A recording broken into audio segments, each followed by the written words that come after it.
saya pun harus bilang bahwa ini bukan keputusan finansial yang bagus juga.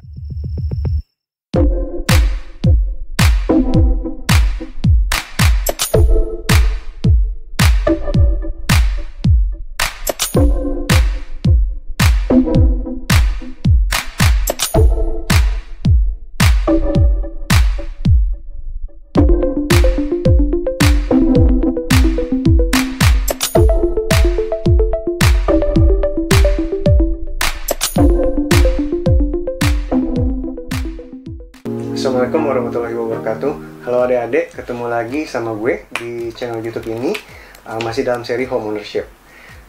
Bagi yang pertama kali nonton, klik like dan subscribe ya, insya Allah kontennya bermanfaat. Nah, jadi beberapa waktu yang lalu gue nanya ke follower-follower gue di Instagram, enaknya gue bahas topik apa nih di dalam YouTube ini. Nah, ternyata jawabannya adalah ini. Mending kontrak atau nyicil KPR. Nah, jadi gue udah bikinin slide dan gue udah bikinin script juga. Jadi mata gue akan antara ke kamera dan ke script ya. Oke, kita mulai ya langsung ya. Jadi gini, antara ngontrak dan ngambil KPR.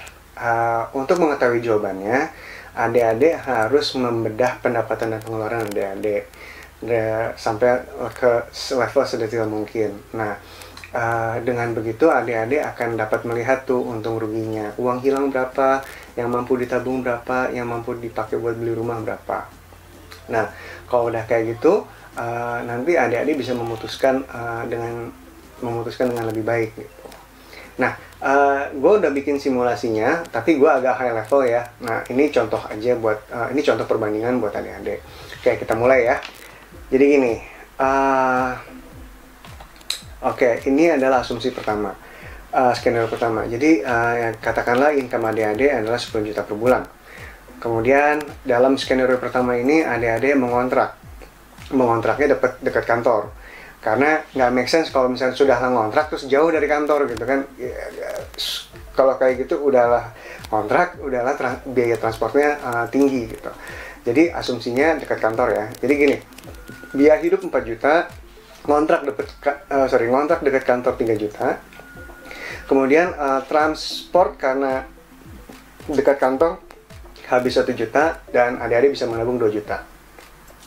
Dalam kasus ini adik-adik dapat menabung 20% dan uang hilangnya 40%. Oke. This is not bad, not good juga, tapi not bad definitely. Oke, nah ini adalah skenario kedua, yaitu adik-adik mengambil KPR konvensional 15 tahun, dan rumah yang diambil itu karena adik-adik mengambil KPR kan nggak mungkin di Setiabudi, nggak mungkin di Sudirman kan, jadi ngambil di tempat yang adik-adik bisa ambil.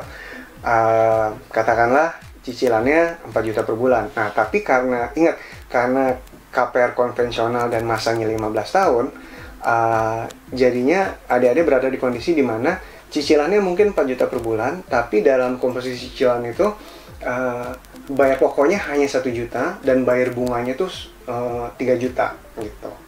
Oke. Nah, kemudian biaya transport sebesar 2 juta. Kenapa? Karena jauh dari kantor.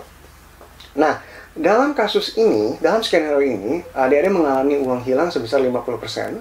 Dan ini bayar pokok 1 juta tuh dihitung menabung lah ya. Karena uangnya tidak hilang sia-sia gitu maksudnya.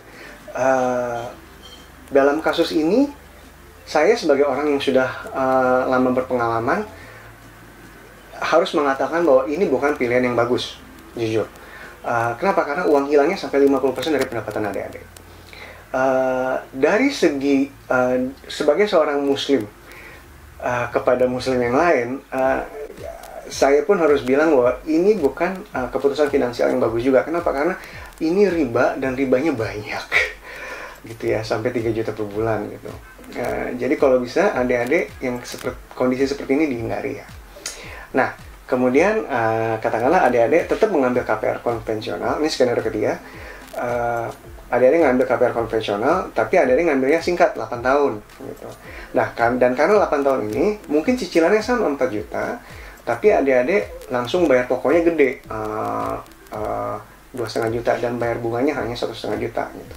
Nah, dalam kasus kemudian biaya transportnya 2 juta gitu. Nah, dalam kasus ini adik-adik bisa lihat uang hilangnya adik-adik hanya 35%, lebih baik dari sebelumnya, dan adik-adik mampu menabung sebesar 25%. Oke.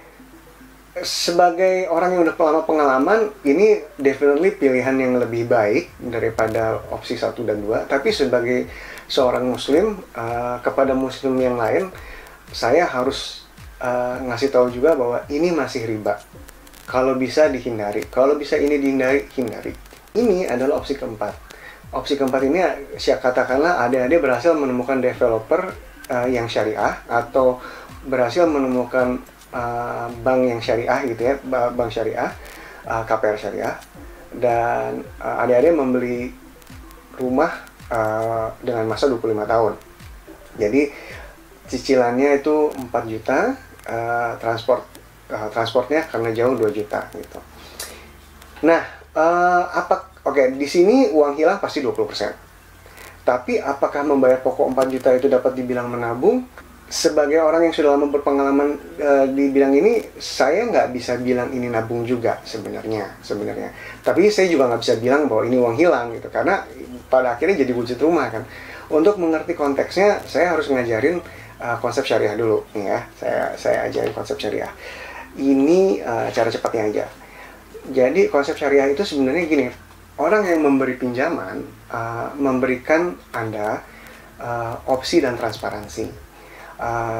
Dan nanti Anda dapat memilih maunya yang mana. Intinya saya memberikan Anda opsi, Anda memiliki kemampuan untuk memilih gitu. Nah, jadi dalam contoh ini syariah, misalkan ada KPR syariah gitu ya. Nah, opsi pertama, mampu tunai cash aja 500 juta gitu. Udah, itu nggak pakai syariah. Opsi kedua, adik-adik hanya bisa cicil 5 juta per tahun nih, karena gajinya nggak terlalu besar.